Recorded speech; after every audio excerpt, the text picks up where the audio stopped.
It's the 65th episode of a Monday morning show. It's me, Ken Napzok. You might remember me from the one time I returned to movie fights and TV fights. It's great, glorious time.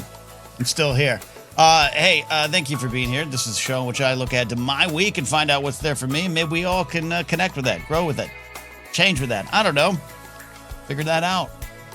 Last week I had a positive show. It was good energy, right? We were carrying some new vibes where I realized the first week of the month I breathe a little deeper because all the bills have been paid behind me. And even though the cycle starts again in mere hours, let's carry that energy forward. And I'm happy to report I've done okay with that. I've done okay with, as best as we all can in this world or our lives and with what's going on. Can you keep positive feelings going for more than 24 hours, 48 hours, 72 hours? Off 2, on 3, work it out. I was there. I had a good week. But what's in store for me this week?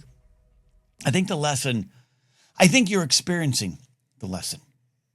I want to give you all a good show. I come here, I put on these cans, sit in front of the squawk box, and I want to give you something worth your time. And I also want to dig a little deeper. We could do a silly little show. We got those shows here on this network. We could do something stupid. We could get angry. We could do all those things. I like this show helping us set my frame of mind for the week. And hopefully, like I said, we all can come together. But looking ahead this week, I can't tell what my week's like. I can't tell. There's a lot going on. Good and bad and otherwise. And the state of the world to the state of my work to where am I going to get food this week? I don't know. All that stuff's hanging over me. But I'm not worried about it this week. I'm not worried about this week. We always talk about change here on this show, or I talk about change a lot in my podcast here in this network, even Force Center, other spots. Change. And in the past, I struggled to implement changes, but I like where I'm at. I actually ran into some folks. I went to a party, so I intentionally ran into them. But one such person I hadn't seen in 10 years. 10 years, man. A long time. And we were sitting down talking, and she was complimenting me on just how good I felt. Right? Not just, hey, you look good for 50. No, just like, there's something about you that's different. There's some energy about you that's different from when I knew you 10 years ago. I like this. I like this version of you. And she was like, I don't even know what, because I hadn't met around it, but she couldn't put her finger on it. But she was like, this is good. Waving her hands in front of me. This is good. And I took that to heart. I feel that's a good litmus test. If you've wondered if you've gone through change, just go find someone you haven't seen in a while and just see what how they react to you. Again, not just physical appearance. We're all sliding down the hill slowly on that one, right? But I'm talking about who you are, your energy, and how you carry yourself. I feel really good. I feel strong even. But there's still some steps to take, forward. There's still some changes to make, and change has always been hard for me to actually implement. And part of the reason is the habits, the routines, the little cages of comfort we build around ourselves so that we don't have to challenge, so we don't have to maybe look at things a different way. We just keep going at it the same way. And that's a macro kind of wide lens view of a lot of things I've struggled with in the course of my life, right? I love routines. I love comfort. And I'm kind of boring. I'm kind of stubborn about it. Like when I record this show, I'm looking at a fake watch right here. Look at a fake watch. When I record the show, I can close my eyes and know what time it is. But this isn't about breaking the daily routines. No, that's not what I'm talking about now. You are looking at right now, as you watch me or as you listen to me, but more on the watching side. And if you're a Patreon supporter or you're a YouTube channel member, you get the video early. Yeah, you can take me with you into your Sunday evening, not just your Monday morning.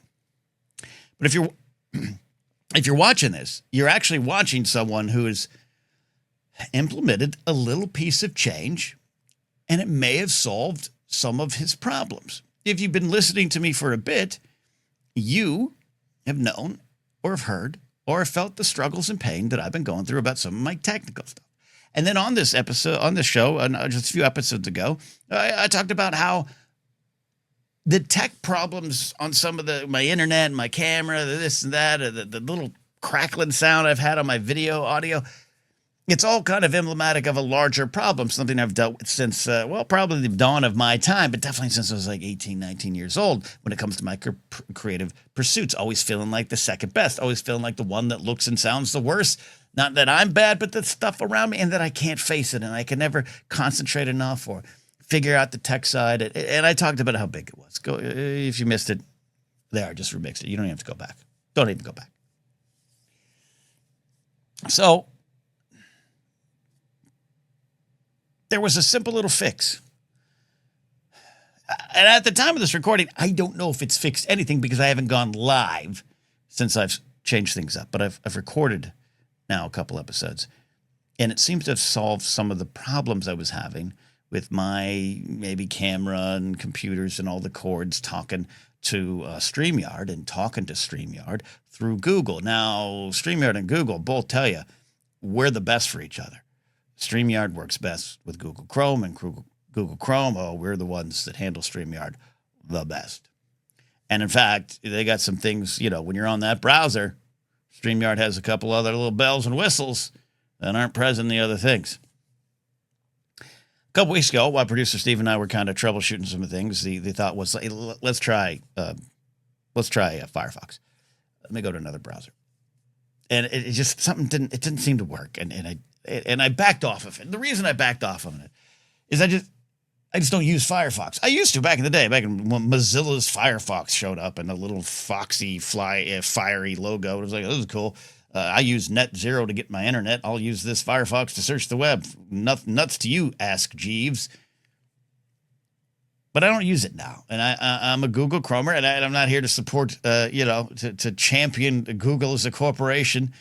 Of course, owns YouTube, but we're there. And also, much like Apple, I'm not here to say Apple is superior or Apple is morally clean.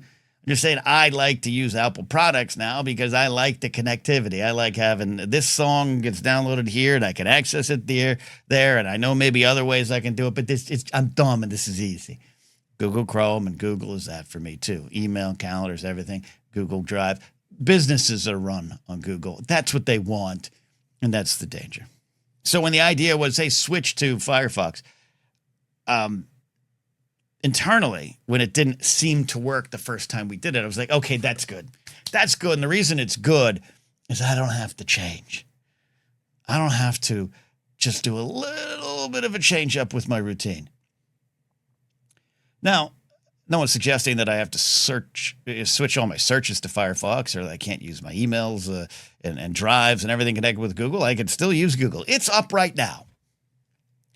But in my head, the way I work and the way I have always worked is just the little thought of, well, I do my shows on StreamYard via Google. That's what I do. And they say Google's the best. That's the browser I have to, but this is what I do. It's just what I do. So I pressed on for at least 2 more weeks. I've had same problems, same issues. The internet's a little better because I got a 100-foot cord. But even then, I'm having some issues on air, and they're still getting the popping sounds. I'm still everything for the last 2 weeks, everything. And if you've been watching some of the episodes, it's goddamn frustrating. Not just frustrating on the surface because of the tech, but frustrating because it's emblematic of all the things going on in my life. I'd like a new camera. I can't afford a new camera. I was lucky enough to have some wires, and I splurged for an Ethernet cable. Woo, living large. But I can't do much more than that. I'd like to kind of switch up this studio a bit. I can't do that, right? And so the continuation of those problems with the tech stuff on my streams and on my shows is more than just that. It hurts. It sucks because it's like deep down inside, you're like, this is it. This is where we're at. But on Saturday, or actually Friday, when producer Steve and I got together to record Blathering Backstage, check out that episode. It's a pretty good conversation, I think, about CBS 60 Minutes and the death of the Fourth Estate. Check it out. I used FireFox. You can probably tell the end of the story. I use FireFox, and as of right now, the technical problems are gone. Definitely the popping on the audio. We'll see on the other things. And Everything worked. In fact, I don't have to turn off any graphic acceleration, which I was having to now do on Google. I didn't have to do the switch. I wasn't having, this one's working. It's confused. None of that. I didn't have any of that. Not at all. None of that. Things are working. And I am happy about that. In fact, I'm recording this with much excitement and hoping that the changes, the fixes, stay put. I'll do a supplementary episode if I download this and I'm like, God damn it, the files didn't work. But where we're at, and where I believe we're at right now, is a little change in my routine. A little change in my routine. Instead of doing this program through the Google browser, the Google Chrome browser, as I've always done, as I've always said you have to do, because if you go to the other thing, there's problems. If you go to the other thing, it does not work as good. And I don't like to do the other thing. I finally got over that. I finally stepped over that. And we might have solved at least some of my problems. As I sat down to record this, I thought, what the hell am I going to talk about? Because I don't know what even my week's got for me schedule-wise, let alone emotionally. Holy moly. What am I going to talk to these folks about? You invest in me. I'm supposed to invest in you, and I got nothing. I got nothing. But I was setting this stream up or this recording session up, and I was like, everything's looking sharp. Everything's looking good. Everything's sounding good. And all I had to do was do a little tiny break in my routine, which, of course, isn't just turning left when you normally turn right. It isn't working out at 8:30 in the morning instead of 8:30 at night. It isn't that kind of change. It is letting go of the things that we put inside ourselves that lock us into those routines, that make those routines a prison around our growth, around the betterment of our lives, and just around our souls and hearts and minds. Yes. Couldn't make that as poetic as I wanted, but it's true. We all have those little personal themes in our lives. We all have those recurring themes that we have to deal with. I've been open to mine. I've been open with mine, with you. And I don't have the routine because it's just what I do.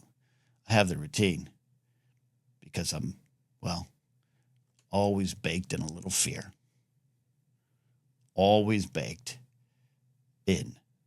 I like this. This is comfortable. This is great. And by the way, it's okay overall. I'm not changing everything. I still got to wake up at the same time tomorrow. Still know what I'm going to do once I get rolling on Force Center. I know my day a little bit. I'm not talking about that. I'm talking about I was able to release my ego. I was able to release just the embarrassment of I don't know how to do it the other way.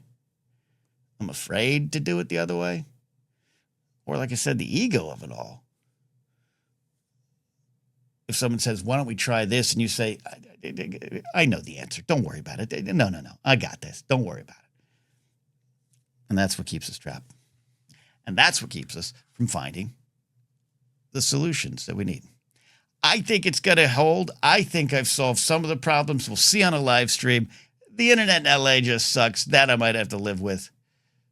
But I didn't necessarily need to get a bunch of new things. Oh, yeah, I want a new camera. I'd like a new board. I'd like a new studio. I'd like a new light. Yeah. New. That's always fun. I do need a new camera. This is like 5-6 years old. I'm still inherently fuzzy on this camera. It's up to 4K, by the way, to people in chat the other night who were like, we need to get you a 1080p camera. Yeah. It is. I'm not making fun of them. I hear it all the time. We may have solved all that. All I had to do was lay down that sword of ego. Lay down the shield of stubbornness. And try a new thing. Try something new this week for you, huh? What's something you've been weighing in your heart?